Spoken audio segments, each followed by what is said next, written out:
അടുക്കളയിൽ തീ ആളിപ്പടരുന്നത് കണ്ടാൽ, സ്വപ്നത്തിൽ കണ്ടാൽ, അത് ഏത് മാർഗത്തിൽ കൂടെയാണെങ്കിലും കണ്ടു കഴിഞ്ഞാൽ അത് നമ്മളെ ഏറ്റവും അടുത്ത ഒരു ബന്ധുവിന് മൃത്യു ഉണ്ടാകും എന്നുള്ളതാണ്. ചതയം നക്ഷത്രക്കാർക്ക് 90 ദിവസമായിട്ട് മനസ്സിന് ശാന്തിയില്ല. ഇങ്ങനെ അടിയൊഴുക്കുള്ള ഒരു മനസ്സ്, ഒരു അസ്വസ്ഥമാകുന്ന മനസ്സ്, പെട്ടെന്ന് മൂഡ് ഔട്ടാവുന്ന ഒരു മാനസികാവസ്ഥ. നമസ്കാരം.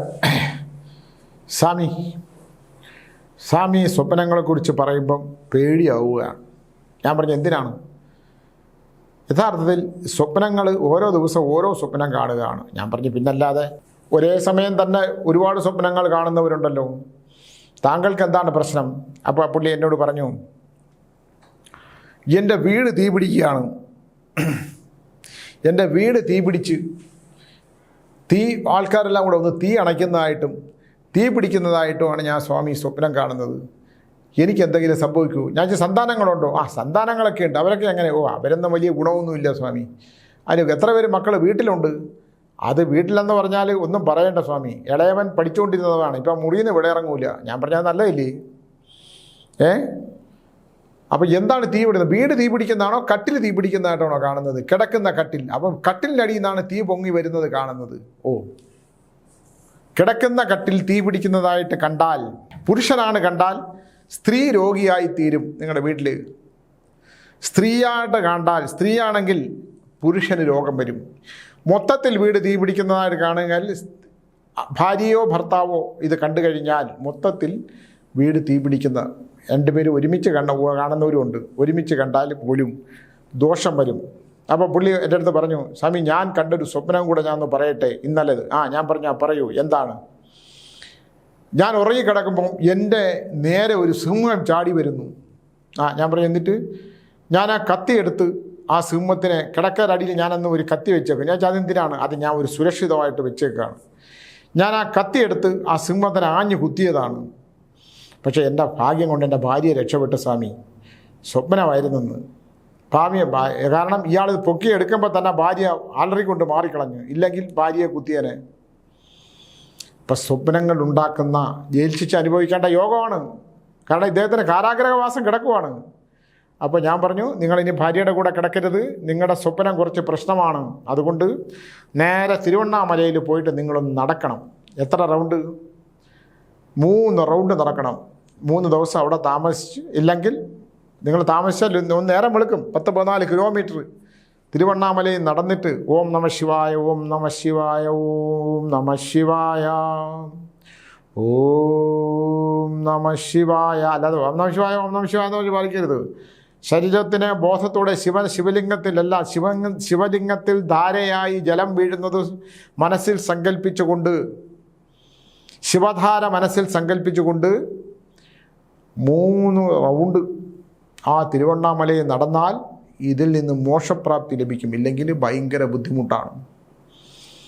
പുള്ളി പറഞ്ഞു, സ്വാമി എനിക്ക് നടക്കാൻ പറ്റൂല, എൻ്റെ കാലിന് പ്രശ്നമുണ്ട്. ഞാൻ പറഞ്ഞു, നിങ്ങളുടെ കാലിനല്ല പ്രശ്നം, നിങ്ങളുടെ ചിന്തകൾക്ക് പ്രശ്നമുണ്ട്. നിങ്ങളെ ചെറിയ മനസ്സുള്ള ആളാണ്. വിശാലമായിട്ടൊന്നും ചിന്തിക്കാൻ പറ്റൂല. ചെറിയ മനസ്സുള്ള ആളാണ്. ചെറിയ കാര്യങ്ങൾക്ക് പോലും നിങ്ങൾ പ്രശ്നങ്ങളുണ്ടാവും. ഷോർട്ട് ടെമ്പർ, പെട്ടെന്ന് രോഷാകുലനായി പ്രതികരിക്കുന്ന സ്വഭാവം അല്ലേ? ആണ് സ്വാമി. അപ്പോൾ ഞാൻ പറഞ്ഞു, ഭാര്യയിലൊന്ന് കൊടുക്കൂ. ഞാൻ ഇദ്ദേഹത്തിൻ്റെ ആ സ്വഭാവം അങ്ങോട്ട് വർണ്ണിച്ചു കൊടുത്തു. ഇതൊക്കെ ഇല്ലേ ആ ഭർത്താവ്? അതെ സ്വാമി. പക്ഷേ ഇദ്ദേഹത്തിൻ്റെ കൂടെ കിടന്ന് ഉറങ്ങാൻ പറ്റില്ല. പിന്നെ ഞാൻ ചോദിച്ചു, ഇദ്ദേഹം എന്തിനാണ് ഈ കത്തി വെച്ചുകൊണ്ട് കിടക്കുന്നത്? അത് പണ്ട് മുതലേ അങ്ങനെയാണ്. അപ്പം നിങ്ങൾ മാറിക്കിടന്നോളൂ. ഇല്ലെങ്കിൽ ഇനി വല്ല ആരും സിംഹം ചാടി വരുന്നതായിട്ടൊക്കെ ഇനിയും കണ്ടു കഴിഞ്ഞാൽ നിങ്ങളെ കുത്തി കൊലപ്പെടുത്തി കളയും. കാരണം അദ്ദേഹത്തിന് കാരാഗൃഹവാസം ലക്ഷണത്തിലുള്ള ആളായതുകൊണ്ടാണ് ഇത്തരത്തിലുള്ള സ്വപ്നങ്ങൾ. നമ്മുടെ സ്വപ്നങ്ങൾ നമ്മുടെ പൂർവ്വജന്മത്തിൽ നമ്മളിൽ വരികയും അത് നമ്മുടെ ബോധത്തെ ഉണർത്തിയെടുക്കുകയും ആ ബോധത്തിൽ നമ്മളെ ചിന്തിപ്പിക്കുകയും നമ്മൾ ഉണരുകയും ചെയ്യും. പകൽ കാണുന്ന സ്വപ്നങ്ങളോ അവസാനം കാണുന്ന സ്വപ്നങ്ങളോ കണ്ടതുകൊണ്ട് നമ്മളിപ്പം ഒരു മൊബൈൽ വന്നതിന് ശേഷം മനുഷ്യൻ്റെ സെറിബ്രത്തിനകത്ത് ഒരുപാട് വിഷയങ്ങളുണ്ട്. സെറിബ്രത്തിൻ്റെ പുറത്തൊരു ആ തലയോട്ടിയുടെ പുറത്തൊരു കെമിക്കൽ സംഭവങ്ങളുണ്ട്. ഇത് ഇങ്ങനെ നമ്മുടെ തലയോട്ടിയുടെ പുറത്ത് പിന്നെ ഇങ്ങനെ അങ്ങോട്ടും ഇങ്ങോട്ടും ഒരു കൊഴുപ്പ് പോലുള്ള സാധനമായിട്ടാണ് എനിക്ക് മനസ്സിലാക്കാൻ കഴിഞ്ഞിട്ടുള്ളത്. ഞാൻ ഡോക്ടറല്ല, എൻ്റെ ഒരു സങ്കല്പമാണ്, എൻ്റെ ചിന്താധാരയിൽ നിന്ന് എനിക്കുണ്ടായി തോന്നിയിട്ടുള്ള ചില സാധനങ്ങളാണ്. അതിന് ലോസ് വരും, ചില സ്വപ്നങ്ങൾ ഷോക്ക് ഉണ്ടാക്കും, അതിന് ബലക്ഷതം വരും. അത് വരുമ്പോഴാണ് നമുക്ക് ശരീരത്തിന് പ്രശ്നങ്ങൾ ഉണ്ടാക്കുന്നത്. നമ്മൾ കടുത്ത ഷോക്ക് ഉണ്ടായിരിക്കുമ്പോൾ പ്രശ്നം ഉണ്ടായിട്ട് നമ്മൾ ശരീരത്തിലുണ്ടാകുന്ന മാറ്റം. ഒരു പെൺകുട്ടി പഠിച്ചുകൊണ്ടിരുന്നപ്പോഴത്തേക്ക് വെള്ളം കുടിക്കണമെന്ന് തോന്നി. പൈപ്പിൻ്റെ അവിടെ എത്തിയ തന്നെ ആ പൈപ്പ് അത്യുഗ്ര ശബ്ദത്തിൽ പൊട്ടിത്തെറിച്ചു. പെൺകുട്ടി ഒരു വശം തളർന്നു പോയി. അപ്രതീക്ഷിത ഒരു കാര്യമില്ല, ആ പൈപ്പിലുണ്ടായ ഒരു പ്രഷറാണ്. പക്ഷെ ആ പ്രഷർ വന്നപ്പോൾ എന്ത് പറ്റി? നമുക്ക് അപ്രതീക്ഷിതമായി ഉണ്ടായ ഭയം. നമ്മളൊരു കാട്ടിക്കൂടെ നടന്നു പോകണം. ഞാൻ ഈ ധൈര്യമൊക്കെ പറയുന്നുണ്ടെങ്കിലും ചില സമയങ്ങളിൽ ഉണ്ടാകുന്ന ചില ഷോക്കുണ്ട്. നമ്മൾ ഞെട്ടിപ്പോവും, കാരണം നമ്മൾ മനുഷ്യരല്ലേ. അല്ലേ, ഞാനാണെങ്കിൽ വീടിന് ചുറ്റും മുളയൊക്കെ വെച്ച് പിടിപ്പിച്ച്, ഇരുട്ടാണ്, കംപ്ലീറ്റ് ഇരുട്ടും മുളയും മറ്റേ ഇലകളൊക്കെ ഇങ്ങനെ വീട്ടിൻ്റെ പുറത്തൂടെ കിടക്കുമോ മുളയൊക്കെ. കുറേ പൂച്ചകൾ, ഉള്ള പൂച്ചകളെല്ലാം അവിടെയുണ്ട്. രാവിലെ നമ്മൾ വാതിൽ തുറന്നാൽ ഈ പൂച്ചകളെല്ലാം ഇങ്ങനെ മ്യാവൂ എന്ന് വിളിക്കാൻ അവിടെ നിൽക്കും. നമ്മൾ കഥ തുറക്കാൻ നമ്മളെ കൂടെ വന്ന് അതിന് ആഹാരം കൊടുത്തു കഴിഞ്ഞാലും 1-2 അവിടെ കിടക്കും, ബാക്കിയൊക്കെ എവിടെയെങ്കിലുമൊക്കെ തണ്ടാൻ പോയിട്ട് വീണ്ടും വൈകുന്നേരം ആകുമ്പോൾ വരും. അപ്പോൾ പൂച്ചകൾ മാത്രമാണ് നമ്മുടെ ഇവിടെ സ്നേഹം. പൂച്ചകളെ അതിനെ സംസാരിക്കാൻ അറിഞ്ഞുകൂടാ. അപ്പോൾ ഇപ്പോൾ ടീച്ചർ മറ്റേ കാർട്ടൂൺ എയിലൊക്കെ പൂച്ചകളെ കുറിച്ചിട്ടുള്ള കുറേ സംഭവങ്ങളൊക്കെ ആകുമ്പോൾ ടീച്ചർ 24 മണിക്കൂറും ഈ സ്നേഹം കൂടി. പക്ഷെ അടുത്ത് വന്നാൽ രോമ അലർജി ആയതുകൊണ്ട് അതിനെ എടുത്ത് മടിയിൽ വെച്ച് ലാളിക്കണില്ലെന്ന് മാത്രമേ ഉള്ളൂ. 2 പേരല്ലേ ഉള്ളൂ. അപ്പോൾ സ്വപ്നങ്ങൾ ഉണ്ടാക്കുന്ന ആഘാതം അത് സത്യമാണ്. ചില സ്വപ്നങ്ങൾ യാഥാർത്ഥ്യമാണ്. ഒരാൾ ഇരുട്ടിലൂടെ പോവുകയാണ്. ഇരുട്ടിലൂടെ പോകുമ്പോൾ അദ്ദേഹം ഒരാളുടെ സ്വപ്നമാണ്. ഇരുട്ടിലൂടെ പോകുമ്പോൾ അദ്ദേഹം ഇങ്ങനെ കാണുകയാണ് വെളിച്ചം. ഒരാൾ ഉറക്കത്തിൽ കാണുന്നതാണ്. ഞാനിപ്പോൾ ഈ സ്വപ്നങ്ങളെക്കുറിച്ച് പറയുമ്പോൾ ധാരാളം പേര് വിളിക്കുമ്പോൾ എനിക്ക് വളരെ താല്പര്യം തോന്നി. ചില സ്വപ്നങ്ങളൊക്കെ വളരെ അത്ഭുതപ്പെടുന്ന ഒരുപാട് സ്വപ്നങ്ങളുണ്ട്. ഇരുട്ടിലൂടെ പോകുമ്പം ഒരു വെളിച്ചം വേണമെന്ന് ആഗ്രഹിച്ചു. ഒരു വെളിച്ചം പുള്ളിയുടെ കയ്യിൽ വന്നു. അങ്ങനെ വെളിച്ചം കണ്ടു കഴിഞ്ഞാൽ സൽകീർത്തി ഉണ്ടാകുന്നതാണ്, നല്ല കീർത്തി ഉണ്ടാകാൻ ധാരണയുണ്ട്. പക്ഷേ ഈ സ്വപ്നം വളരെ കുറച്ച് മാത്രമേ കാണുകയുള്ളൂ. ഒരാൾ എൻ്റെ അടുത്ത് പറഞ്ഞാൽ ഇരുട്ടിലൂടെ പോകുമ്പോൾ പിന്നെ പെട്ടെന്ന് പ്രകാശം വന്നു സ്വാമി, അത് നല്ല ലക്ഷണം തന്നെയാണ്. പക്ഷേ ചില സ്ത്രീകൾ എന്നെ വിളിക്കുന്നുണ്ട്, സ്വാമി ഞാൻ സ്വപ്നം കണ്ടു. എന്താണ്? എൻ്റെ ഭർത്താവിന് വേറൊരു സ്ത്രീബന്ധമുണ്ട്. ഈ സ്വാമി പറഞ്ഞിട്ട് വേണം മറ്റങ്ങനെ എന്നെ ഒലക്കൊക്കെ എടുത്ത് അടിക്കാൻ. അങ്ങനെയുള്ള സംഭവങ്ങളുണ്ടായിട്ടുണ്ട്. എന്നെ വിളിച്ചിരുന്ന ഒരാൾ, നിങ്ങൾ വെമ്പായത്തല്ലേ, ഒറ്റയടിക്ക് ഞാൻ നിങ്ങളെ കൊല്ലും. ഞാൻ പിന്നെ എന്തിനാണ്? അല്ല, നിങ്ങൾ എൻ്റെ ഭാര്യ എടുത്ത് പറഞ്ഞു എനിക്ക് വേറെ സ്ത്രീയായിട്ട് ബന്ധമുണ്ടെന്ന്. ഞാൻ പോയി നിങ്ങളുടെ ഭാര്യ കൂടെ ഉണ്ടാ, അതുകൊണ്ട് കൊടുക്ക്. ഞാൻ പോയി നിങ്ങളുടെ ഭർത്താവ് ഇങ്ങനെയാണെന്ന് പറഞ്ഞോ? ഞാൻ പറഞ്ഞോ നിങ്ങളുടെ ഭർത്താവ്? സ്വാമി അങ്ങനെ പറഞ്ഞില്ല. പിന്നെ ഞാൻ എങ്ങനെ പറഞ്ഞു? നിങ്ങൾ എന്നെ വിളിച്ച് ഭർത്താവിൻ്റെ പെരുമാറ്റത്തിൽ സംശയമുണ്ടോ എന്ന് ചോദിച്ചപ്പോൾ സംശയമുണ്ടെങ്കിൽ അങ്ങനെയൊക്കെ ഉണ്ടാവാനുള്ള സാധ്യത ഉണ്ടെന്നല്ലേ ഞാൻ പറഞ്ഞിട്ടുള്ളൂ. നിങ്ങൾ ഭർത്താവിൻ്റെ കൊടുക്ക്. ഭർത്താവ് കൊടുക്കും. കുടുംബകലഹം ഉണ്ടാക്കാൻ നിൽക്കരുത് കേട്ടോ, ഇല്ലെങ്കിൽ നിങ്ങളെക്കുറിച്ച് അറിയാം. നിങ്ങളുടെ ജീവിതം നശിച്ചു പോയിട്ട് ഞാൻ എൻ്റെ ജീവിതം നശിച്ചിട്ടില്ല. ഞാൻ ഏറ്റവും ഉത്തമനായിട്ട് ജീവിക്കുന്ന ഒരാളാണ്. പിന്നെ 2 ജീവിതം ഉണ്ടായിരുന്നുള്ള ശരിയാണ്, പക്ഷേ ഞാൻ ഇന്ന് ഏറ്റവും ശാന്തനായിട്ടും സമാധാനമായിട്ട് ജീവിക്കുന്ന ആളാണ് ഞാൻ. അതൊക്കെ എനിക്കറിയാം. അല്ലെ, പുള്ളി നമ്മളോട് വഴക്കിടാൻ വേണ്ടിയിട്ടാണ്. എനിക്ക് വേറെ സ്ത്രീ ബന്ധം ഉണ്ടെന്ന് പറഞ്ഞ് ഇവിടെ എനിക്ക് സ്വസ്ഥതയില്ല, ഞാൻ സമാധാനമായിട്ട് ജീവിക്കാമെന്ന് പറഞ്ഞാൽ പുള്ളി എന്നെ അങ്ങ് തകർക്കാൻ നിൽക്കുകയാണ്. അപ്പം ഞാൻ പറഞ്ഞു, അല്ല, താങ്കൾ സംസാരിക്കുവാണെങ്കിൽ ഞാൻ സംസാരിക്കണില്ല, താങ്കൾ സംസാരം നിർത്തുവാണെങ്കിൽ ഞാൻ 2 മറുപടി പറയാം. അപ്പം ഞാൻ പറഞ്ഞു, താങ്കൾക്ക് കരിക്കാം ക്ഷേത്രത്തിൽ വരെ വരാമോ? ഞാൻ ഇവിടെ വേണമെങ്കിൽ വരാം, ഞാൻ അമ്പലങ്ങളിൽ പോണ പരിപാടിയൊന്നുമില്ല. ആ കരിക്കാം ക്ഷേത്രത്തിലൊരു ചടങ്ങുണ്ട്. എന്താണെന്ന് വെച്ചാൽ അവിടെ തിളച്ചെണ്ണയിൽ കൈമുക്കിയാൽ സത്യം പറയിപ്പിക്കുന്ന ഒരു ചടങ്ങുണ്ട്. ഇപ്പോഴും വല്ലപ്പോഴുമൊക്കെ സംഭവിക്കുന്നതാണത്. പണ്ട് രാജാവിൻ്റെ ഭരണകാലത്ത് സത്യം കുറ്റം ചെയ്തവരും കുറ്റം ചെയ്യാത്തവരും വന്ന് സത്യം തെളിയിക്കാൻ ഒരു ചടങ്ങുണ്ട്. തിളച്ചെണ്ണയിൽ കൈമുക്കിക്കൊണ്ട് സത്യം പറയില്ലെങ്കിൽ അത് പൊള്ളും, ഇല്ലെങ്കിൽ പൊള്ളത്തില്ല. അങ്ങനെ സംഭവമുണ്ട്. ആ കരിക്കാൻ ക്ഷേത്രത്തിൽ വന്നിട്ട് ആ നടയിൽ നിന്നുകൊണ്ട് ഭാര്യയുടെ കൈ ഇങ്ങനെ പിടിച്ച്, തിളച്ചെണ്ണയിലൊന്നും കൈവിടണ്ട, താങ്കൾക്ക് വേറെ സ്ത്രീബന്ധമില്ല എന്നൊന്ന് പറയാമോ എന്ന് ചോദിച്ചു. ഞാൻ ചുമ്മാ പറഞ്ഞ ഞാൻ പറഞ്ഞു, ഇപ്പം എല്ലാവർക്കും സ്ത്രീ സൗഹൃദങ്ങളും പുരുഷന് പുരുഷ സ്ത്രീ സൗഹൃദങ്ങളും സ്ത്രീക്ക് പുരുഷ സൗഹൃദങ്ങളും ഒക്കെ സ്വാഭാവികമാണല്ലോ. ഇന്നത്തെ കാലഘട്ടത്തിലൊന്നും പ്രശ്നമില്ലാത്ത എന്നാണ് കാലഘട്ടം നമ്മളെ പഠിപ്പിക്കുന്നത്. അതിൻ്റെ ആവശ്യമൊന്നുമില്ല എന്ന് പറഞ്ഞു. ഞാൻ പറഞ്ഞു, അല്ല, നിങ്ങൾക്ക് ഉത്തമമായ വിശ്വാസം ഉണ്ടെങ്കിൽ നിങ്ങളവിടെ തിളച്ചെണ്ണയിലൊന്നും കൈമുക്കണ്ട. നിങ്ങൾ ഈ ഭാര്യയെ കൂട്ടി അവിടെ കൊണ്ടുവന്ന ഭാര്യയുടെ കൈ പിടിച്ച്, അവിടെ ശാന്തവും ഭീകരവുമുണ്ട്. ആ ഭീകര രൂപത്തിൻ്റെ മുമ്പിൽ ഒരു സ്വർണ്ണവാൾ, പണ്ട് ഞാൻ സമ്പന്നനായിരുന്നപ്പോൾ ഞാൻ ഒരു സ്വർണ്ണവാൾ സമർപ്പിച്ചിട്ടുണ്ട്. ഈ അടുത്ത കാലത്ത് അതിന് പീഠം വേണമെന്ന് പറഞ്ഞപ്പോൾ ഞാൻ പീഠവും പണിത് കൊടുത്തു. ഭയങ്കര ശക്തിയാണ്. ഭീകര രൂപയായ ദേവി ഇങ്ങനെ ഇരിക്കും. ആ ദേവിയുടെ മുഖത്ത് നോക്കി ഒരു ശത്രു സംഹാര പൂജയുടെ രസീത് എഴുതിയിട്ട് നിങ്ങളെ ഭാര്യയുടെ കൈ പിടിച്ചുകൊണ്ട് നിങ്ങളുടെ ദാമ്പത്യത്തിൻ്റെ ഉത്തമമായ ബലത്തിന് വേണ്ടിയിട്ട് നിങ്ങൾക്കത് പറയാമോ? പുള്ളിക്ക് ശബ്ദമില്ല. അത് പണ്ട് കോളേജിൽ പഠിക്കുമ്പോഴൊക്കെ ഉണ്ടാവും, ഇപ്പോഴൊന്നും അങ്ങനെ. ഞാൻ പറഞ്ഞ ഈ സുഹൃത്തെ, നിങ്ങൾ എന്നോട് പൊട്ടിത്തെറിക്കാനും എൻ്റെ ബിംബായത്ത് വന്ന് ഒലയ്ക്കൊക്കെ എടുത്ത് എൻ്റെ തലയ്ക്ക് അടിച്ചു കൊല്ലാനും പകരം നിങ്ങളെ ഭാര്യയുടെ സംശയത്തിന് കാരണമുണ്ടായ കാര്യങ്ങളുണ്ടല്ലോ. നിങ്ങളുടെ മൊബൈലിൽ എന്തോ കണ്ടു, ഏതോ സ്ത്രീകൾ വിളിക്കുകയോ എന്തോ ചെയ്തതല്ലേ വിഷയം. അല്ല, നിങ്ങൾ വീട്ടിൽ നിന്ന് വെളിയിറങ്ങിയാൽ നിങ്ങൾ മൊബൈൽ നിങ്ങളുടെ സ്കൂട്ടറിൻ്റെ അകത്ത് വെച്ച് ഈ ഹെൽമെറ്റിനകത്ത് കയറ്റി വെച്ചിട്ട് ഇങ്ങനെ കിട്ടുന്നില്ല എന്നല്ലേ, ഇങ്ങനെ ആരുടെ സ്വാമി ഇത്രയും സംസാരിക്കണമെന്ന് അവരവിടെ നിന്ന് പറയുന്നുണ്ട്. ഞാൻ പറഞ്ഞു, നിങ്ങൾ അതിനൊക്കെ ഉത്തരം കൊടുക്കൂ. നിങ്ങൾക്കൊരു സ്ത്രീ സൗഹൃദമുള്ളതുകൊണ്ട് എനിക്ക് കുഴപ്പമൊന്നുമില്ല. എല്ലാവർക്കും സ്ത്രീ സൗഹൃദങ്ങളുള്ളതാണ്. പുരുഷന് സ്ത്രീയും സ്ത്രീക്ക് പുരുഷനും സൗഹൃദങ്ങൾ കൊണ്ട് വേറെ കുഴപ്പങ്ങൾ, കുടുംബങ്ങൾ തകർക്കാൻ നിൽക്കാതിരുന്ന വേറെ പ്രശ്നങ്ങളൊന്നും ഇല്ലല്ലോ. അപ്പം നിങ്ങളത് നോക്കിക്കോളൂ. ആരുടെയും ഒരു സ്ത്രീ പുരുഷൻ്റെ ജീവിതവും തകർക്കരുത്, പുരുഷൻ സ്ത്രീയുടെ ജീവിതവും തകർക്കരുത്. തകർന്നാലൊക്കെ ദൈവകോപം ഒരുപാടുണ്ടാവും. ദൈവകോപം കിട്ടും. അതിൻ്റെ തെറ്റുകൾ തിരിച്ചറിഞ്ഞ് തിരുത്തിക്കൊണ്ട് മുമ്പിലോട്ട് പോകണം എന്നാണ്. അപ്പോൾ ഞാനത് പറഞ്ഞ പുള്ളി കെട്ടടങ്ങി. ഒരു പെൺകുട്ടിയുടെ സ്വാമി സ്വപ്നത്തിനെ കുറിച്ച് എൻ്റെ വീടിൻ്റെ അടുക്കള ഭാഗത്ത്, അപ്പോൾ ഞാൻ എൻ്റെ പുറഭാഗമാണോ, അതെ, അടുക്കള ഭാഗത്ത് തീ പിടിക്കുന്നു. ഞാൻ പറഞ്ഞ അടുക്കള നിങ്ങളുടെ അടുക്കളയിലെ തീ അല്ലാതെ വേറെ ഇതൊന്ന് പിടിക്കാൻ, അടുക്കള ഭാഗത്ത് തീ കത്തിക്കുന്ന സ്ഥലമാണല്ലോ, അവിടെ എന്തുണ്ടാവാനാണ്? അവിടെ തീ നമ്മൾ ആ ഭക്ഷണം പാചകം ചെയ്യുന്നതല്ലേ. അപ്പം അങ്ങനെയല്ല, ഞാൻ വെള്ളം തിളപ്പിക്കുകയാണ്. സ്വപ്നമാണെന്ന് ആലോചിക്കണം. കഥ പറയുന്ന പോലെ, ഒരു തിരക്കഥ നമ്മൾ എഴുതുന്ന പോലെ എൻ്റെ അടുത്ത് പറയാണ്. വെള്ളം തിളപ്പിക്കുമ്പോൾ അഗ്നി ആളിപ്പടർന്ന് അടുക്കള ഭാഗം മുഴുവൻ അങ്ങോട്ട് തീ പടർന്ന് പിടിക്കുകയാണ്.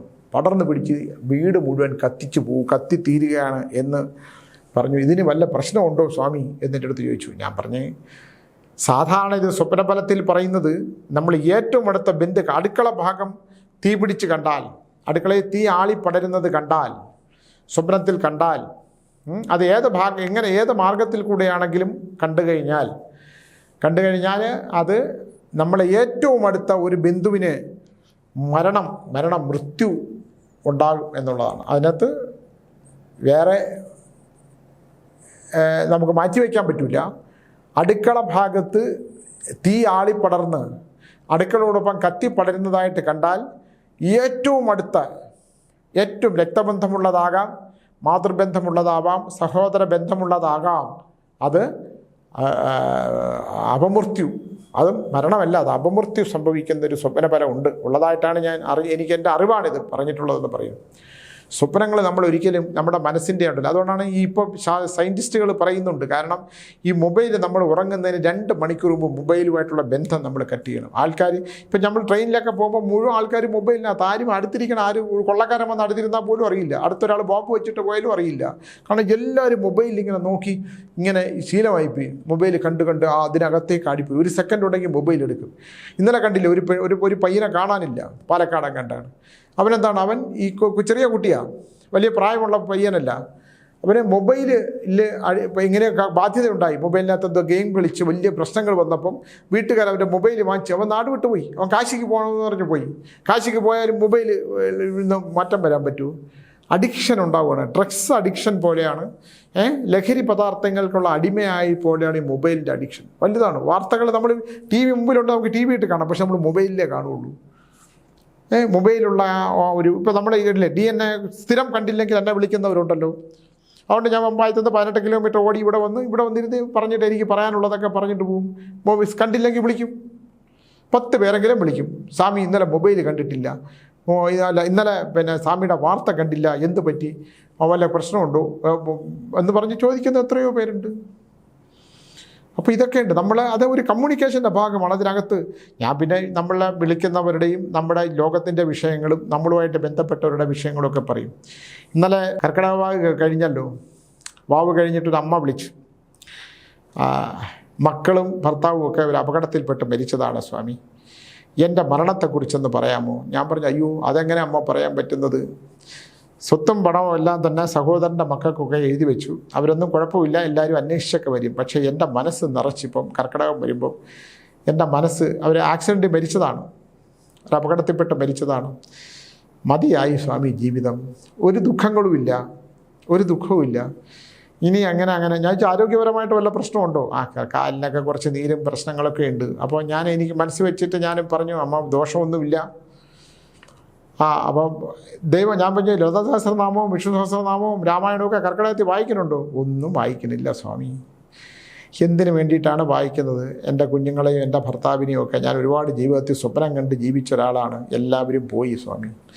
ഒറ്റയ്ക്കുള്ള ഈ കിടപ്പും ഒറ്റയ്ക്കുള്ള ഈ ജീവിതവും മറ്റുള്ളവർക്ക് ബുദ്ധിമുട്ടുണ്ടാവാതെ എങ്ങനെയെങ്കിലും ഈ ജീവിതത്തിൽ നിന്ന് പോകണമെന്നാണ് സ്വാമി. പിന്നെ എൻ്റെ സഹോദരൻ്റെ മക്കളൊക്കെ എന്നെ നോക്കും. അവരുടെ ആ ഒരു ഞാൻ പറഞ്ഞില്ലേ, നമ്മൾ ഈ ലോകത്തിൻ്റെ തിരക്കുള്ള ലോകത്തിൽ തീ പിടിച്ചുകൊണ്ട് മനുഷ്യൻ ജീവിക്കാനായിട്ട് നെട്ടോട്ടമോടുന്ന ഈ കാലത്താണ് ജീവിതത്തിൽ അഗാധമായി ഇഷ്ടപ്പെട്ടിരുന്ന മക്കളെയും ഭർത്താവിനെയും അപകടമരണം സംഭവിച്ച ഒരമ്മ എനിക്ക് മരിക്കാനുള്ള നേരമായോ സ്വാമി, വേറെ ഒന്നും ചെയ്യാൻ എനിക്കൊരു ദുഃഖ ദുരിതം ഒന്നുമില്ല. പക്ഷെ സന്ധ്യയാവുമ്പോൾ ടി വി പോലും കാണാൻ അവർക്ക് മനസ്സില്ല എന്നാണ് പറയുന്നത്. അതൊക്കെ എന്തോന്ന് സ്വാമി? ടി വി തുറന്നാൽ അവിഹിത ബന്ധങ്ങളുടെ കഥ. അവിഹിതമില്ലാത്ത ജീവിതമില്ലേ? എവിടെയാണ് അവിഹിതങ്ങൾ? ഈ പറയുന്ന എത്ര ടി വി ചാനൽ തുറന്നാൽ എല്ലാ സീരിയലുകളും അവിഹിതങ്ങളും പെണ്ണ് ചട്ടമ്പിയായിട്ട് നിൽക്കുന്ന കഥകളും അല്ലാതെ വേറെ ഒന്നുമില്ല. അതുകൊണ്ട് അതും കാണാറില്ല. ഇപ്പോൾ പിന്നെ അമൃത ടി വി കാണും, അതിനകത്തൊക്കെ കുറച്ച് കാര്യങ്ങളൊക്കെ ഉണ്ട് എന്ന് പറഞ്ഞ അമ്മ ഇന്നത്തെ കാലഘട്ടത്തിൽ നിന്ന് ടി വിയിലുണ്ടാക്കുന്ന ടി വി പോലും കാണാൻ പറ്റാത്ത തരത്തിലുള്ള വിഷയങ്ങൾ, നല്ല വാർത്തകൾ കേൾക്കാനില്ല, മത്സര വാർത്തകൾ. ഇത്തിരി വിദ്യാഭ്യാസമുള്ള പഴയ നന്നായിട്ട് പഠിച്ചിട്ടുള്ള ഒരു അമ്മയാണ്. അപ്പോൾ എൻ്റെ അടുത്ത് പറഞ്ഞു ഈ സ്വത്തുക്കളും ഒക്കെ ഞാൻ പറഞ്ഞു, എൻ്റെ അടുത്ത് പറഞ്ഞു സ്വാമിയുടെ ആശ്രമത്തിലേക്ക് അവിടെ ആരെങ്കിലും ഉണ്ടോ എന്ന് ചോദിച്ചു. ഞാൻ പറഞ്ഞു അവിടെ ആരുമില്ല, വർഷത്തിലൊരിക്കൽ തുറക്കാറേ ഉള്ളൂ, വല്ലപ്പോഴും ഞാനും ടീച്ചറോട് അവിടെ പോവും. അതിനും അവകാശികളൊന്നും ഇല്ല അമ്മേ. അവകാശികളൊക്കെ ഉണ്ടാവണമെങ്കിൽ ദൈവം വേണ്ടേ? നമ്മളെന്തെങ്കിലുമൊക്കെ ഉണ്ടാക്കിയിട്ടാലും ഹിതമായ മാർഗത്തിലൂടെ ഉണ്ടാക്കിയിട്ടാൽ അത് അനുഭവിക്കാൻ ആരെങ്കിലുമൊക്കെ വരും. രക്തബന്ധത്തിൽ വേണ്ടപ്പെട്ടവരൊന്നും ഇല്ലല്ലോ. ഇപ്പോൾ 2-3 പിള്ളേരും ഒക്കെ ഉണ്ട് അവിടെ നോക്കാനൊക്കെ ആയിട്ട് വരും. ഞാനൊക്കെ എഴുതി വെച്ചിട്ടുണ്ട്. രാജുമോനുണ്ട്, 2 പിള്ളേരുണ്ട്, ടീച്ചറിൻ്റെ ചേട്ടൻ്റെ മോനും ചേച്ചിയുടെ മോനും പിള്ളേരൊക്കെ ഉണ്ട്. അത് ചിലപ്പം കുറേ കാലം അവരുടെ കാലം വരെയൊക്കെ പോവും. അത് കഴിഞ്ഞ് നമുക്ക് എങ്ങനെ ഒരു വിധി തീരുമാനിക്കാൻ? കാട് കയറി കിടക്കുന്ന അനാഥമായിട്ടുള്ള എത്രയോ ആശ്രമങ്ങൾ, അന്യം വന്നു പോകുന്ന ആശ്രമങ്ങൾ, ഭയങ്കര പ്രശസ്തമായിട്ട് നിന്നിട്ടുള്ള എത്രയോ കുടുംബങ്ങളുടെ തകർച്ചകൾ, ഇതൊക്കെ ഈ ലോകത്തുള്ളതാണ്. നമുക്കതൊന്നും ഒന്നും ചെയ്യാൻ പറ്റില്ല. എല്ലാം വിധിയാണ്. ആ വിധിയെ നമ്മളങ്ങ് ഉൾക്കൊള്ളുക അല്ലേ? ഒറ്റ ദിവസം കൊണ്ട് സൗഭാഗ്യങ്ങൾ. കഴിഞ്ഞ ദിവസം എൻ്റെ അടുത്ത് ഒരു വലിയ വ്യവസായി വന്നിരുന്നു. അദ്ദേഹം പിന്നെ എക്സ്പോർട്ടിങ് ഭയങ്കരമായിട്ട് ചെയ്തൊരു വ്യവസായിയാണ്. അദ്ദേഹത്തിൻ്റെ ബിസിനസ് തകർന്നു പോയി, കടബാധ്യതകൾ കൊണ്ട് നിറഞ്ഞു, ദുബായിൽ കാരാഗ്രഹത്തിൽ കിടന്നു. എല്ലാം കഴിഞ്ഞ് തിരിച്ചു വന്നപ്പോൾ ജീവിതത്തിനോടൊരു വെറുപ്പുണ്ടായിപ്പോയി. എല്ലാം സഹായിച്ചവരും സ്നേഹിച്ചവരും കൊണ്ടുപോയി നിർത്തി വലുതാക്കിയവരും എല്ലാം വെറുത്തു. എന്നിട്ട് പുള്ളി പറയുന്നത്, എനിക്ക് മരിക്കാൻ തോന്നുന്നില്ല സ്വാമി, എൻ്റെ പോയതൊന്നും തിരിച്ചു വന്നില്ലെങ്കിൽ പോലും എന്നെ അവർക്കൊന്ന് സ്നേഹിച്ചൂടെ? ഞാൻ ആർക്ക്? അല്ല, ഞാൻ സ്നേഹിച്ചിരുന്നവരും എന്നോട് ഞാൻ കരുതപ്പെട്ടെന്നവരും എന്നെ കണ്ടാൽ തിരിഞ്ഞു നടക്കുന്നത്. ഞാൻ പറഞ്ഞു, നിങ്ങൾ വരാത്ത ഭക്ഷണം കൊടുത്ത് ചേർത്ത് പിടിച്ചില്ലേ? ഇവിടുന്ന് വിഷയം കൊടുത്ത് അവിടെ കൊണ്ടുപോയി നിർത്തിയില്ലേ? അല്ലേ? വിശ്വസിച്ചാൽ ഏൽപ്പിച്ചവരില്ലേ? നിങ്ങളുടെ വിധി കൊണ്ട് അത് തകർന്നു പോയപ്പോൾ തകർന്നവരെ നോക്കാൻ ഇവിടെ ആൾക്കാർ വളരെ കുറവാണ്. പണമുണ്ടോ? സമ്പത്തുണ്ടോ? സ്നേഹമൊക്കെ അത്രയേ ഉള്ളൂ. പിന്നെ ഉണ്ടവരുണ്ട് കേട്ടോ, ഒന്നും വേണ്ട. അത് ഞാൻ അനുഭവിച്ചോളാം. എൻ്റെ കപട സന്യാസിയുടെ ആത്മകഥ, ഒരു കപട സന്യാസിയുടെ ആത്മകഥ എന്നൊരു പുസ്തകം വായിച്ചാൽ നമ്മളതിനകത്ത് യഥാർത്ഥത്തിൽ മനസ്സിലാവും. ഒരുപാട് മനുഷ്യരെ ഞാൻ തിരിച്ചറിഞ്ഞ ഒരു സത്യമാണ്. ഒരുപാട് മനുഷ്യർ, അതിൽ ചിലരെയൊക്കെ മുഖം എനിക്ക് ഓർമ്മ വരും. എന്തൊരു മനുഷ്യരാണ്. ചിലപ്പോൾ അവർ നമ്മളെക്കുറിച്ച് തിരിച്ചായിരിക്കും പറയുന്നല്ലേ, എന്തൊരു അയാൾ സ്വാമിയായിട്ട് നടക്കണം എന്നൊക്കെ പറയും. പക്ഷേ ദൈവം കണക്കൊന്നും ചോദിച്ചില്ലെങ്കിലും ദൈവം ഇങ്ങനെ ഒരു വിലയിടും. നമ്മൾ ചില കർമ്മങ്ങൾ ചെയ്യുമ്പോൾ അല്ലേ, നീ ചെയ്ത കർമ്മങ്ങൾക്ക് ശുദ്ധിയില്ലെങ്കിൽ, നിനക്ക് സ്മരണയില്ലെങ്കിൽ, നിന്നെ സഹായിച്ചവരെ നീ സഹായിക്കൊന്നുമില്ലെങ്കിൽ പോലും അവരെ കാണുമ്പോൾ നീ സുഖമാണോ എന്നൊന്ന് ചോദിച്ചില്ലെങ്കിൽ, സന്തോഷമായിട്ടിരിക്കുന്നു, ഞാൻ പ്രാർത്ഥിക്കാമെന്നൊരു വാക്ക് നീ പറഞ്ഞിട്ടുണ്ടോ? പറഞ്ഞിട്ടില്ലെങ്കിൽ ചുമന്ന മഷമുക്കി ഒരു വരയിടും. ആ വര ശൈശവം, ബാല്യം, കൗമാരം, യൗവനം, വാർദ്ധക്യം. വാർദ്ധക്യത്തിൻ്റെ തൊട്ട് മുമ്പ്, നര ബാധിക്കുന്നതിന് തൊട്ട് മുമ്പ് തുടങ്ങും ഒരു ദുരിതം. അതങ്ങനെ കിടപ്പുണ്ട്. നമ്മൾ കിടന്നില്ലെങ്കിൽ പോലും മനസ്സ് കിടക്കും അല്ലേ? നമ്മളൊരാളോട് നീതികേട് കാണിച്ചാൽ, വിശ്വസിച്ചെന്നവരെ ചതിച്ചാൽ, വഞ്ചിച്ചാൽ, പറ്റിച്ചാൽ അല്ലേ, അവരെ വേദനിപ്പിച്ചാൽ, അവരുടെ ദുഃഖത്തിൽ ഒരു സ്പർശം കൊണ്ടുപോലും, ഒരു നോട്ടം കൊണ്ടുപോലും നമുക്കൊന്ന് സഹായിക്കാനുള്ള സ്ഥിതി ഉണ്ടായിട്ട് പോലും ചെയ്യാതെ ഇഗ്നോർ ചെയ്താൽ, അങ്ങനെയൊക്കെ ചെയ്താൽ നമ്മൾ അനുഭവിക്കേണ്ടി വരുന്നതിൻ്റെ ദുരിതം അല്ലേ? നമ്മൾ ചിലർ പറയും, ഞാൻ മറ്റേ കാര്യം ഞാൻ അനാഥാലയത്തിൽ കൊണ്ട് കുറേ കാര്യം ഭക്ഷണം ഉണ്ടാക്കിയിട്ട് ബാക്കി എന്ത് ചെയ്തു? ബാക്കിയോടെ അനാഥാലയത്തിൽ കൊണ്ട് കൊടുന്നു. അനാഥാലയത്തിൽ കൊണ്ട് കൊടുത്ത ഇവിടെ ആളില്ലാത്തതുകൊണ്ടാണ്. ഇപ്പോൾ വെട്ടിമൂടാൻ പറ്റില്ല, വെട്ടിമൂടാൻ സ്ഥലവും ഇല്ല, മൂടിയ കോർപ്പറേഷൻകാരും ഇല്ലെങ്കിൽ പഞ്ചായത്തുകാരും പിടിച്ചുകൊണ്ട് പോകും. അതുകൊണ്ട് വഴിപാടായിട്ട് കൊണ്ടുകൊടുത്ത് പുണ്യം ഉണ്ടാകുമെന്ന് വിചാരിക്കുന്നവർക്ക് പുണ്യം കിട്ടില്ല എന്നുള്ളൊരു സത്യവും കൂടെ നിങ്ങളങ്ങോട്ട് മനസ്സിലാക്കണം. അതുകൊണ്ട് നമ്മളെ ഒരു വാക്കുകൊണ്ടോ ഒരു സ്പർശം കൊണ്ട് പോലും നമ്മളെ സ്നേഹിച്ചിട്ടുണ്ടെങ്കിൽ, നമ്മളെ സഹായിച്ചിട്ടുണ്ടെങ്കിൽ, നമ്മളെ കൈപിടിച്ച് നടത്തിയിട്ടുണ്ടെങ്കിൽ, കൈപിടിച്ച് നടത്തിയ അച്ഛനമ്മമാരെ നോക്കണം. സ്നേഹിച്ച സുഹൃത്തോട് ചായയെങ്കിലും മേടിക്കുന്ന സുഹൃത്തുക്കളെ സ്മരിക്കണം. നമ്മളെ സഹായിച്ചവരെ സ്മരിക്കണം. സിനിമയിൽ അങ്ങനെയാണ്. സിനിമ ഇപ്പം ഞാൻ രുദ്രസിംഹാസനം എന്ന് പറഞ്ഞൊരു സിനിമ എടുത്തു. ഞാനവിടെ ആശ്രമത്തിൽ ഒറ്റയ്ക്ക് ജീവിച്ചുകൊണ്ടിരുന്നപ്പോഴത്തേക്ക് ഒരാൾ വന്ന് സിനിമ എടുപ്പിച്ചു. പിന്നെ ബഹളമായി, ഒരുപാട് പേരായി. പിന്നെ ഒന്നുമില്ലാതായപ്പോൾ ആ ആശ്രമത്തിൽ നിന്ന് ഭക്ഷണം കഴിച്ച് കിടന്നവരുൾപ്പെടെയുള്ള ഒരാൾ പോലും സ്വാമി ഭക്ഷണം കഴിച്ചു എന്ന് വിളിച്ച് ചോദിച്ചിട്ടില്ല. അതിൻ്റെ ആരാണെങ്കിലും അല്ലേ, ഇതാ നല്ലവരും ഉണ്ട്, 1-2 പേര് ഇപ്പോഴും ഉണ്ട്. അതിനകത്ത് ഗ്രാഫിക്സൊക്കെ ചെയ്തു തന്ന ഒരു ചിന്ത എന്ന് പറഞ്ഞാൽ നല്ല മനുഷ്യനാണ്. അങ്ങനെ ഒരു വർക്ക് വന്നാൽ, എനിക്കൊരു സിനിമയുടെ വർക്ക് വന്നാൽ അദ്ദേഹത്തിന് കൊടുക്കണം ഞാൻ മനസ്സുകൊണ്ട് വിചാരിക്കും. തിരിഞ്ഞു നോക്കാതെ, ഒന്നും ഓർമ്മിക്കാത്ത, നമ്മളെക്കുറിച്ച് വീണ്ടും അങ്ങനെ സ്വാമിക്ക് അങ്ങനെ തന്നെ വേണം എന്ന് പറയുന്ന എത്രയോ പേര് ഞെട്ടിപ്പോയിട്ടുണ്ട്, നടുങ്ങിയിട്ടുണ്ട്. അപ്പം നമ്മൾ ഹൃദയം കൊണ്ട് നമ്മുടെ ഉപാസനാമൂർത്തിയോട് പറയാനേ പറ്റൂല്ലേ, അവൻ്റെ മനസ്സിന് മാറ്റമുണ്ടാകട്ടെ എന്ന് പറയാനേ പറ്റുള്ളൂ. അപ്പം ഒരു മനുഷ്യൻ്റെയും മനസ്സിനെ നമുക്ക് മാറ്റാൻ പറ്റില്ല. അവൻ്റെ അനുഭവം അവന് കൊടുക്കുന്നത് ആർക്കും ദോഷം കൊടുക്കാതിരിക്കട്ടെ. കാരണം അയാൾ ചിലപ്പോൾ പൂർവ്വജന്മത്തിൽ നിന്ന് നമ്മൾ ചെയ്തതിൻ്റെ ഒരു പാപഫലങ്കാലോ ആയിരിക്കും ഒരുപക്ഷെ നമുക്ക് ഉണ്ടാവുന്ന, നമ്മളിത് അനുഭവിക്കാനുള്ളതാണ്. നമ്മൾ ആരെയും കുറ്റം പറഞ്ഞിട്ട് കാര്യമില്ല, അല്ലേ? നമ്മുടെ ചില സമയത്തെ തീരുമാനങ്ങൾ അത് സമയദോഷമാകുമ്പോൾ നമ്മൾ നല്ലതെന്ന് വിചാരിക്കുന്ന ചില കാര്യങ്ങൾ നമ്മൾ നല്ലതാവും, ഉത്തമമാവും, നമുക്ക് കുറേ ധനമുണ്ടാക്കാം എന്ന് വിചാരിക്കുന്ന, അല്ലെങ്കിൽ പ്രശസ്തി ഉണ്ടാക്കാം എന്ന് വിചാരിച്ച് നമ്മൾ ചെയ്യുന്ന ചില കാര്യങ്ങൾ നമുക്ക് ഉണ്ടാക്കാവുന്ന ചില ദോഷങ്ങളുണ്ട്. അത് ആ കാലദോഷം, പൂർവ്വജന്മ ദോഷം, ബന്ധന. അതുകൊണ്ട് ഞാൻ ഈ എല്ലാ നക്ഷത്രത്തിൻ്റെയും പൂർവ്വജന്മ ദോഷങ്ങൾ പറയുന്നത് അതുകൊണ്ടാണ്. വന്നാൽ അത് പിന്നെ അനുഭവിച്ചേ പറ്റുള്ളൂ. ഈ കൊടുങ്കാറ്റും ചുഴലിക്കാറ്റും ഒക്കെ സ്വപ്നം കാണും ചിലരും. അത് പിന്നെ ഭയങ്കരമായിട്ട് കാണും. ഈ കൊടുങ്കാറ്റും ചുഴലിക്കാറ്റും കൊണ്ടായി നമ്മൾ ഭീകരമായ നാശനഷ്ടം പ്രപഞ്ചത്തിൽ ഉണ്ടാക്കണതായിട്ട് നമ്മൾ കണ്ടു കഴിഞ്ഞാൽ അതിനകത്തൊരു അത്ഭുതമുണ്ട്. കാരണം എന്നെ സ്ഥിരം ഒരാൾ വിളിക്കുമായിരുന്നു.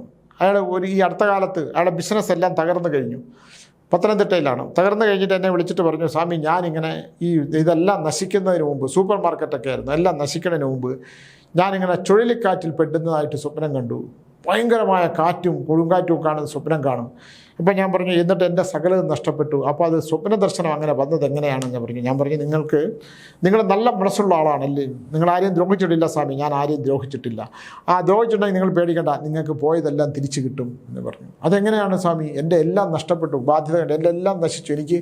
എനിക്ക് എൻ്റെ ഭാര്യയ്ക്കും മക്കൾക്കും ഭക്ഷണത്തിന് പോലും വകയില്ല. ഞാൻ എന്ത് ജോലി ചെയ്യണം? ഞാൻ എൻ്റെ വിദേശത്ത് ഞാൻ സഹായിച്ചിരുന്ന ഒരാളെ അടുത്ത് എനിക്കൊരു ജോലി തരുമോ എന്ന് ചോദിച്ചേക്കുകയാണ് സ്വാമി. ഞാൻ പറഞ്ഞു, ഡെഫിനറ്റായിട്ട് നിങ്ങൾക്ക് അയാളിൽ നിന്ന് നിങ്ങൾക്കൊരു ജോലി കിട്ടും. നിങ്ങൾക്ക് ഈ നഷ്ടപ്പെട്ടതെല്ലാം തന്നെ തിരിച്ചു കിട്ടാനുള്ള ലക്ഷണം നിങ്ങൾ വീണ്ടും ധനികത.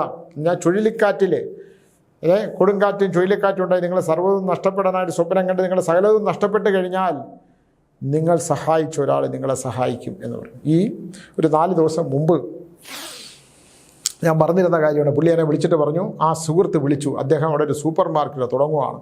അപ്പോൾ യുദ്ധം കഴിഞ്ഞുവിടാൻ തന്നെ അങ്ങ് ചെല്ലാൻ പറഞ്ഞു, എല്ലാം അയച്ചു തരാം, അതിൻ്റെ ചുമതല എന്നെ ഏൽപ്പിക്കാമെന്ന് പറഞ്ഞു. അപ്പം സ്വാമി പറഞ്ഞത് വളരെ കൃത്യമാണ്. ഞാൻ ഒരിക്കലും പ്രതീക്ഷിച്ചല്ല. ഞാൻ പറഞ്ഞു, സ്വപ്നഫലങ്ങൾ അങ്ങനെയാണ്, ആ ഫലങ്ങൾ ഞാൻ പറഞ്ഞു എന്നുള്ളതേ ഉള്ളൂ, അല്ലേ? അങ്ങനെ നല്ല മനുഷ്യർക്ക്, നല്ല കർമ്മങ്ങൾ ചെയ്യുന്നവർക്ക് നല്ലതുണ്ടാകും. അപ്പം ചതയ നക്ഷത്രമാണ്, ഓണക്കാലം, ശ്രീനാരായണ ഗുരുവിൻ്റെ നക്ഷത്രമാണ്. വലിയ ദോഷങ്ങൾ വരില്ല, എന്നാലും മനസ്സിന് സ്വസ്ഥത കിട്ടത്തില്ല. അലറുന്ന കടലല്ല, ശാന്തമായ കടലാണ്. ശാന്തമായ കടലാണ് ലക്ഷണമെങ്കിലും അടിയൊഴുക്ക് ഭയങ്കരമായിരിക്കും. കാരണം മനസ്സിന് ശാന്തി കിട്ടത്തില്ല. എന്താ അത്? ചതയൻ നക്ഷത്രക്കാർക്ക് 90 ദിവസമായിട്ട് മനസ്സിന് ശാന്തിയില്ല. ഇങ്ങനെ അടിയൊഴുക്കുള്ള ഒരു മനസ്സ്, ഒരു അസ്വസ്ഥമാകുന്ന മനസ്സ്, പെട്ടെന്ന് മൂഡ് ഔട്ടാവുന്ന ഒരു മാനസികാവസ്ഥ. എന്തായാലും അവിട്ടം നക്ഷത്രക്കാർ, അവിട്ടമല്ല ചതയൻ നക്ഷത്രക്കാർ, അവിട്ടത്തിൻ്റെ ഞാൻ ഇന്നലെ പറഞ്ഞല്ലോ, ചതയൻ നക്ഷത്രക്കാർക്ക് ഇങ്ങനൊരു അവസ്ഥയുണ്ട്. അതിന് നമ്മൾ എന്ത് ചെയ്യണമെന്ന് പറഞ്ഞാൽ ഹനുമാൻ സ്വാമി ക്ഷേത്രത്തിൽ നമ്മൾ തിരുവനന്തപുരം ഭാഗത്തുള്ളെങ്കിൽ അവിടെ ഹനുമാൻ വെറ്റിലമാലയും വടമാലയും കരിക്ക് ശുചീന്ദ്രത്താണെങ്കിൽ ചതയ നക്ഷത്രക്കാർ പോയിട്ട് തലേ ദിവസം കരിക്ക് കൊണ്ട് കൊടുത്താൽ വെളുപ്പിന് അവർ കരിക്ക് ഒഴിക്കും ഹനുമാൻ സ്വാമിക്ക്, അതൊഴിച്ചാൽ മതി. നമ്മളെ ഒരുപാട് ദോഷങ്ങൾക്ക് പരിഹാരവും. ശുചീന്ദ്ര അമ്പലത്തിനകത്ത് തിരിച്ചു വരുമ്പോൾ കുമാരകോവിലൂടെ കയറി ഒന്ന് തൊഴുക. അവിടെ ഉപ്പും പിന്നെ ചന്ദനത്തിരിയും മേടിച്ച് അവിടെ സമർപ്പിക്കുക. അതിന് സമർപ്പിക്കുന്ന ഒരു സ്ഥലമുണ്ട്, അവിടെ ചോദിച്ചാൽ പറഞ്ഞുതരും. ഇത്ര മാത്രം ചെയ്താൽ മതി. ചതയം നക്ഷത്രക്കാർക്ക് വലിയ പ്രശ്നങ്ങളിൽ നമുക്ക് ഉരുണ്ടപ്പുറത്തോട്ട് വീണങ്ങ് പോവാം. അപ്പോൾ നാളെ കാണാം. നമസ്കാരം.